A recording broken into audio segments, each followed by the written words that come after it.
morning, I'm Francesca Evans from LymeOnline, bringing you all of this week's news and sport from the Lyme Regis area.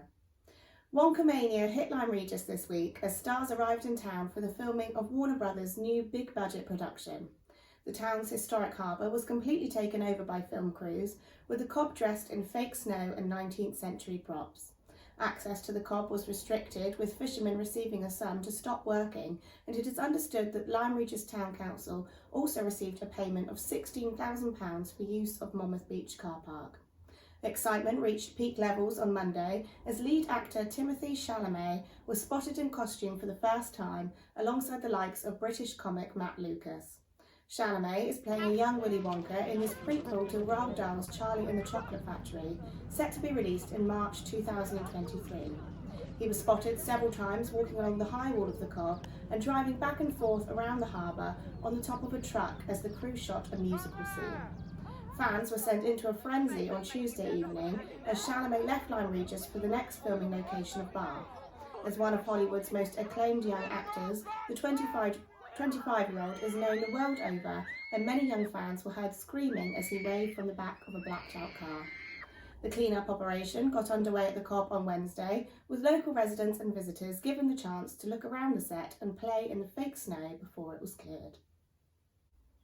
Lyme Regis councillors have been told that their own behaviour is one of the biggest risks to the town council. Following months of infighting and personal disputes, which recently led Deputy Mayor Kelsey Ellis to resign, Town Clerk John Wright highlighted members' behaviour as one of the main concerns in his annual report on risk management. Mr Wright said that since the beginning of the year, the behaviour of some councillors, along with associated tension inside and outside the council chamber, had become a distraction and created a negative public perception of the town council. He added that some members did not seem to recognise it was their behaviour that was adversely impacting on other councillors and staff, and continued tension and division could compromise the council's ability to deliver core objectives.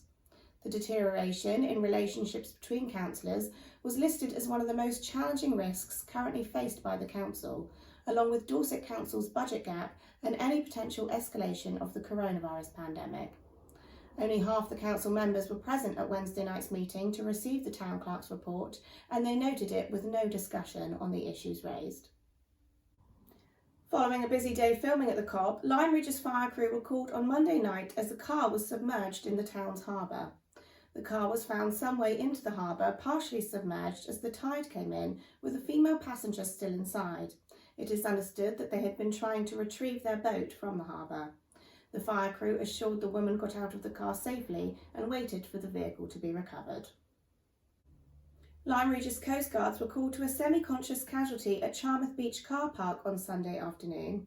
The coastguards were called to the scene just before 4 p.m, where they found the casualty was conscious but had spinal and head injuries after falling over. They provided care and prepared a landing site for a Coast Guard helicopter from Lee on Solent, which then took the casualty on to Dorset County Hospital in Dorchester. Posters promoting hate speech and racism were reportedly found in Langmore and Lister Gardens in Lyme Regis on Monday.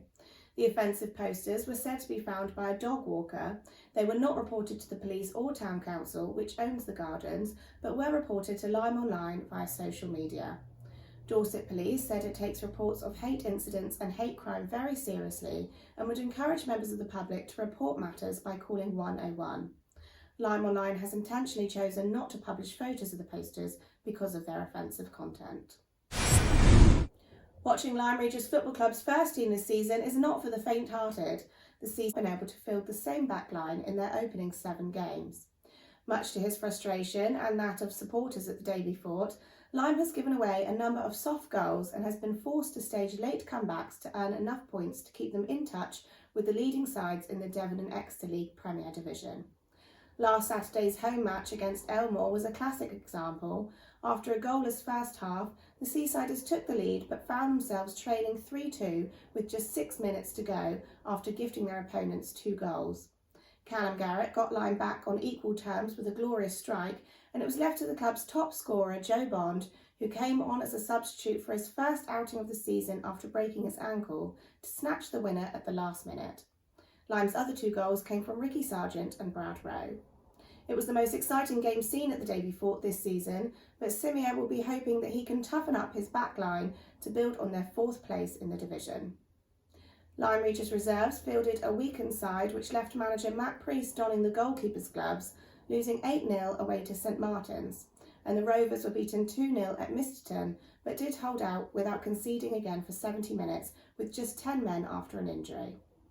Tomorrow, the first team have a free afternoon, whilst the reserves are at home to Pinhoe with a kick-off at 3 p.m.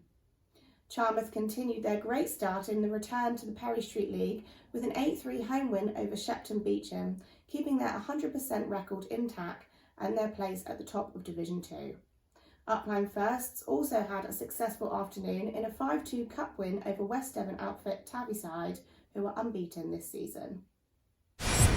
And finally, it seems we're not the only ones enjoying the above average temperatures this October.